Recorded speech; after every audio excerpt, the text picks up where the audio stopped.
Hola, muy buenos días, buenas noches, buenas tardes. Sean todos y cada uno de ustedes bienvenidos a la presentación de la siguiente clase. Eh, Espero que se encuentren muy bien. Como siempre, es un placer y un privilegio volver a compartir con todos y cada uno de ustedes dentro del desarrollo de la asignatura de expresión oral y escrita. Vamos a observar los temas consecuentes correspondientes a la semana que cursar, dentro de la cual, como ya es de su conocimiento, nosotros vamos a tratar en este sentido de temas que resultan relevantes y que son necesarios para que ustedes puedan tener un buen desenvolvimiento y un buen desarrollo dentro del ámbito académico. Ya en la clase anterior hablamos de las normas APA, de la primera parte en este sentido, y vamos a continuar observando estas normas, estas reglas que nos permiten a nosotros desarrollar y estructurar este tipo de trabajos de forma mucho más técnica, ya con un carácter y un ámbito científico. Como les había manifestado, en la presente semana vamos a observar a las normas APA, ¿sí? En su segunda parte. Es decir, vamos a continuar observando y detallando este tipo de temas que nos conciernen y que resultan elementales dentro del conocimiento y la preparación de un estudiante. Es por ello que dentro de la presente semana nosotros vamos a lograr describir, detallar y explicar en este sentido las normas de APA, reglas obligatorias dentro de la estructura de textos con carácter científico, con la finalidad de que conozcan la correcta elaboración de este tipo de textos y con ello tengan un buen desempeño al momento de elaborar trabajos, tareas y actividades académicas universitarias. En esta vez vamos a tratar sobre las tablas. Todos sabemos que las tablas son elementos compuestos de columnas y filas donde presentamos números, textos o con una combinación de ambos, como se van a poder percatar de aquello. En esta entrada vamos a aprender los aspectos básicos de la configuración de tablas, incluidos los componentes de la tabla, dónde agregar bordes, cómo manejar tablas largas o anchas, tablas y las figuras que tienen la misma configuración general. En este sentido, dentro de los componentes de la tabla, nosotros vamos a tener que establecer un número de tabla. Número de tabla, por ejemplo, tabla número 1, que es lo primero que va a aparecer. Vamos a utilizar negritas. Numere las tablas en el orden que se mencionan en su investigación, es decir, determinando de forma puntual cómo están incluidas en nuestro trabajo. El título, que debes describir el título de la tabla en una línea con un interlineado doble y debajo del número de la tabla. Utilice un título breve pero descriptivo, utilice cursivamente. El encabezado, que las tablas pueden incluir una variedad de encabezados dependiendo de la naturaleza y disposición de los datos.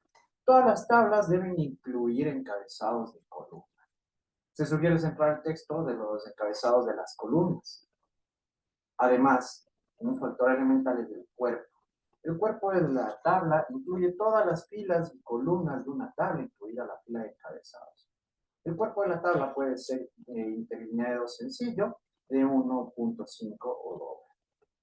Y la nota, que va a ser necesario utilizar las notas para escribir los contenidos de la tabla, que no pueden entenderse solo con el título o con los mismos datos. Si utilizas abreviaturas en la tabla, puedes especificarlas en las notas, también puedes utilizarla para la atribución de derechos de autor y explicaciones extras con asteriscos. La ubicación de las tablas, ¿sí? Nosotros debemos llegar a conocer que existen dos opciones para ubicar las tablas y figuras, en este caso, dentro de una investigación. La primera es incrustar las tablas en el texto, después de que las menciones por primera vez, y la segunda opción es agregar cada tabla en una página separada después de la lista de referencia. Si la tabla es corta, puede mezclar en la misma página el texto y la tabla. De igual manera, agregar la tabla al comienzo o al final de la página. Ten en cuenta que una tabla también podría ocupar toda la página completa, sin ningún tipo de problema. Es posible que tengan que agregar una línea en blanco entre la tabla y el texto para mejorar la presentación visual. Dentro de los derechos de autor de las imágenes, el hecho de que hayas encontrado alguna imagen o gráfico en internet no significa que puedas reproducirlo libremente. Debemos estar atentos a los términos de los derechos de autor, determinar si necesitamos permisos u obtener permisos y asegurar que existe una declaración de derechos de autor y una entrada en la lista de referencias. ¿Sí? Aprender a cómo atribuir en este sentido los derechos de autor de imágenes a las personas que las han creado. También tenemos las figuras. Todos los tipos de elementos visuales que no sean tablas se consideran figuras en el estilo A. Por ejemplo, las ilustraciones, infografías, fotografías, gráficos de líneas o de barras, diagramas de flujo, dibujos, mapas, etc. Son consideradas figuras. Las tablas de las figuras tienen la misma configuración general. Las figuras de elaboración propia, cuando la figura es de elaboración propia, no es necesario agregar ningún tipo de declaración de derechos de autor, porque las hemos desarrollado y creado nosotros mismos. En APA se asume que todo lo que no tenga cita o la declaración de autores de derechos de autor es de autoría del propio autor. ¿Cómo citar la figura en el texto? Las imágenes pueden aparecer incrustadas en el texto o al final en un listado de figuras. Si las incrustamos en el texto, debemos hacerlo idealmente después de ser referidas. Es decir, primero se hace un comentario refiriéndose a la imagen por su número y luego se añade la figura al texto. ¿Sí?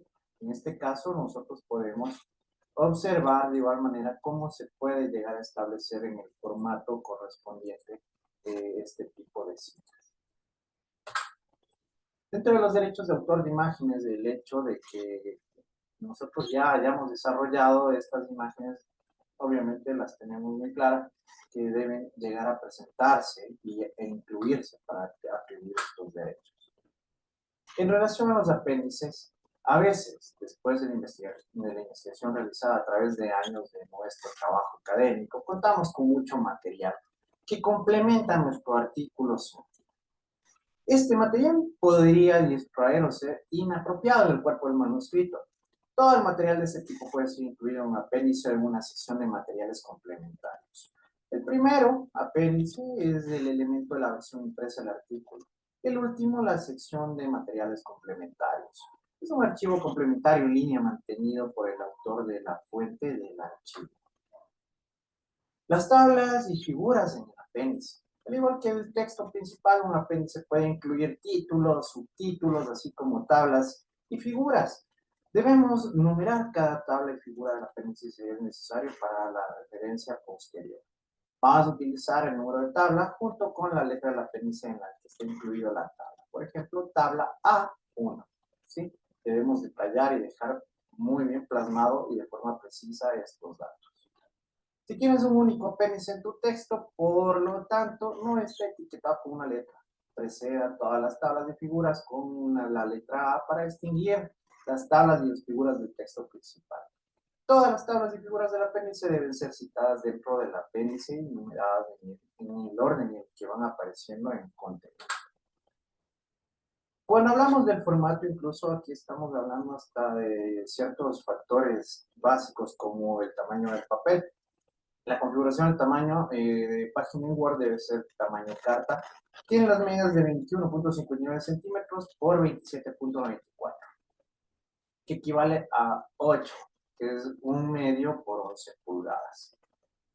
Además que en los márgenes dentro de las normas de APA séptima edición, el tamaño de los márgenes en formato APA debe ser de 2.54, equivalente a 1 pulgada, de todos los lados. Es decir, debes aplicar un margen de 2.54 al margen superior, inferior, derecha e izquierda.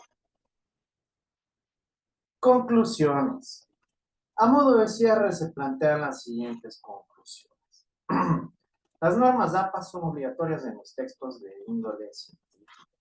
Cada una de las normas observadas cumplen a cabalidad con sus propósitos de estructurar, organizar, formar, citar en sus parámetros establecidos, ya que, como nos hemos dado cuenta, cada puntualización, cada lineamiento, cada norma tiene un propósito puntual. Es fundamental conocer las normas APA para cumplir con las actividades académicas universitarias, ya que en el transcurso de su preparación profesional deberán desarrollar trabajos bajo estas directrices Esto quiere decir que ustedes deben llegar a dominar estas normas de APA para cumplir con los requerimientos de las tareas, de los trabajos y de las diversas actividades que ustedes van a tener que desarrollar a lo largo de su preparación académica, es decir, del cumplimiento de todos los créditos, de todas las actividades, de todas las tareas que forman parte de la malla curricular en este sentido de su carrera. Por eso resulta tan elemental que tengamos en cuenta y tengamos presentes todos estos puntos al momento de desarrollar estos trabajos. Sin más, ha sido un placer volvernos a encontrar, augurando que se encuentren de lo mejor. Gracias por su atención y nos estamos viendo una próxima oportunidad. Muchas gracias.